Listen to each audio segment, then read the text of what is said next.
24 दिन के बाद विश्व गुरु आए और फिर से भारत को ही कतार में खड़े रहने के लिए भावनात्मक एक्सप्लॉयटेशन कर लिए। कब तक आप दया का पात्र बनिएगा और भीख मांगिएगा। 12 सालों के अंदर कभी किसानों के लिए लाइन लग गई, 1100 किसान मर गए। कभी नोटबंदी में 400 लोग मर गए, उसके लिए लाइन लग गई।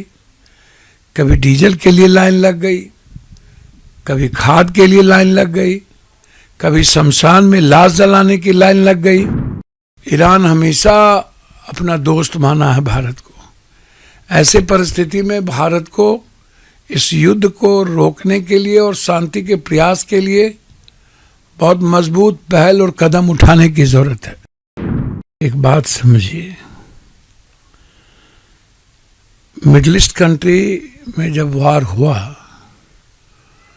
तो ये बिल्कुल परिस्थितियों का मूल्यांकन पहले से किया जा रहा था कि जब भी कोई वार होता है तो उसका पूरा बेनिफिट उद्योगपति, पूंजीपति और मुनाफाखोरों को और किसी न किसी नेताओं को होता है।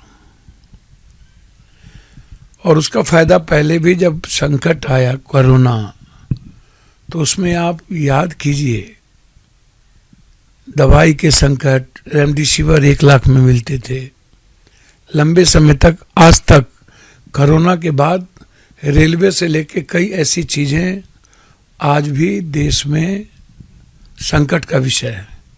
इतना बड़ा विवाद और युद्ध, जहां भारत के साथ पूरा रिश्ता ईरान का और मिडिल ईस्ट कंट्री का है, हमारी इकोनॉमी से जुड़ा हुआ मामला है। 24 दिन के बाद विश्व गुरु आए और फिर से भारत को ही कतार में खड़े रहने के लिए भावनात्मक एक्सप्लॉयटेशन कर लिए।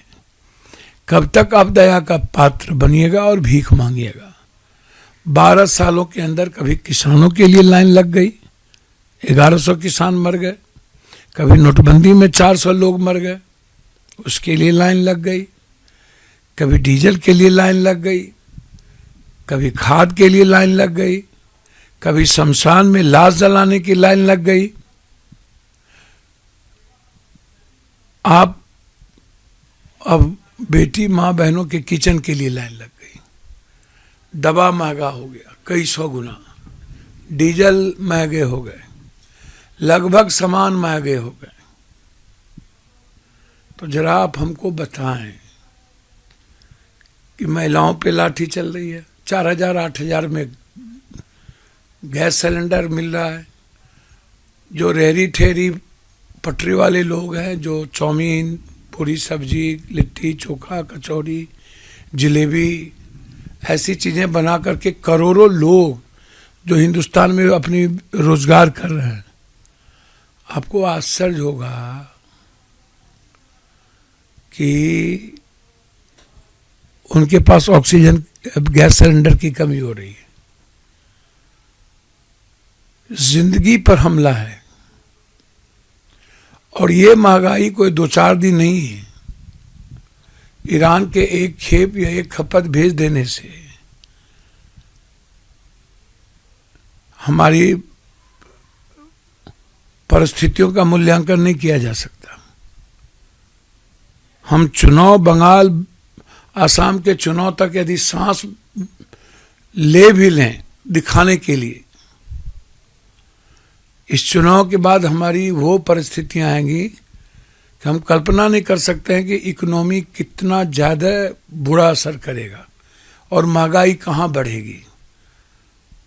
और ट्रंप की सनकीपन, कभी ईरान ख़त्म कर रहे हैं, कभी लास्ट कर रहे हैं और कभी हमको सहयोग करिए। इस 2 तरह की बातें।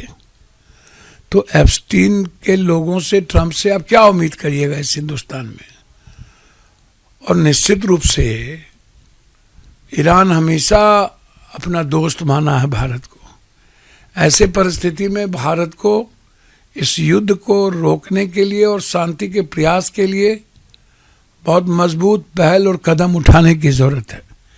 ये नेता लोग तो बच जाते हैं, भारत के आम लोगों की जिंदगी नासूर बन जाती है। और इस युद्ध में भी आम लोग ही पिसने वाले हैं और पिस रहे हैं।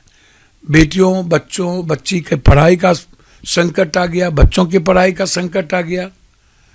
तो जब बच्चों को पढ़ाई का संकट स्कूल कॉलेजेज में आएगा, हॉस्टल में नहीं रहेंगे, तो फिर क्या परिस्थिति आएगी। और नियम ये बनाया जा रहा है कि एक गैस सिलेंडर कितने दिन में हम रिफ्यूल करेंगे, या अब एक ही गैस सिलेंडर मिलना है। पहले घरेलू गैस सिलेंडर मिलेगा, तभी जा करके डोमेस्टिक गैस सिलेंडर मिलेगा। तब तो डोमेस्टिक वर्कर तो भारत से गया, बर्बाद हो गया उसकी लाइफ, उसके परिवार बच्चे तो खत्म हो जाएंगे। तो सबसे बुरा असर महंगाई का भारत के आम लोगों की जिंदगी पर पड़ेगा। सारे नेता एक हो जाते हैं, दया की भीख मांग लेते हैं, पब्लिक को मजबूर कर देते हैं, उसकी मजबूरी का फायदा उठाते हैं, लेकिन ये कभी नहीं मानते कि 12 सालों में कतार लगते लगते भारत के लोग